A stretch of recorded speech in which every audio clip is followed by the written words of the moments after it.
भलाई की राह। बहुत समय पहले की बात है।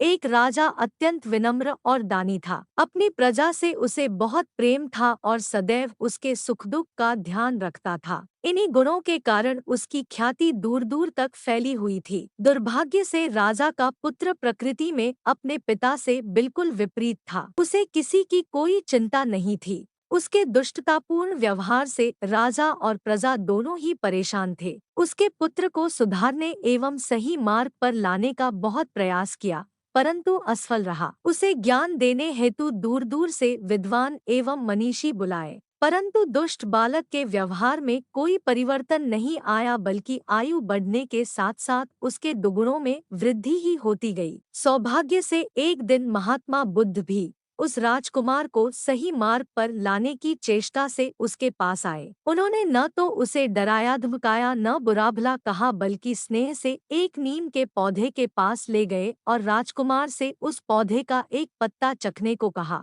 नीम के पत्ते को खाने से राजकुमार का मुंह कमवा हो गया और क्रोध में आकर उसने उस पौधे को उसी समय उखाड़ कर फेंक दिया। महात्मा बुद्ध ने उससे कहा, राजकुमार, तुमने पौधे को उखाड़ कर क्यों फेंक दिया? राजकुमार ने उत्तर दिया कि अभी से इस पौधे के पत्ते इतने कड़वे हैं, बने होने पर तो वे बिल्कुल ही विष हो जाएंगे, इसलिए इसको जड़ से उखाड़ देना ही उचित है। राजकुमार की बात सुनकर महात्मा बुद्ध ने गंभीर होकर कहा, तुम्हारे कड़वे व्यवहार से राज्य की जनता भी बहुत पीड़ित है। यदि तुम्हारी ही नीति जनता भी काम में ले तो तुम्हारी क्या दशा होगी। अतः यदि तुम भी कुछ नाम और यश कमाना चाहते हो तो अपने पूज्य पिताजी की भांति स्वभाव में मीठापन लाओ, प्रजा से स्नेह का व्यवहार करो और सुख दुख में उसका साथ दो। महात्मा जी की सीख से राजकुमार पर गहरा प्रभाव पड़ा और वह अपने पुराने व्यवहार के लिए लज्जित होने लगा। उसी दिन से राजकुमार में गंभीर परिवर्तन आ गया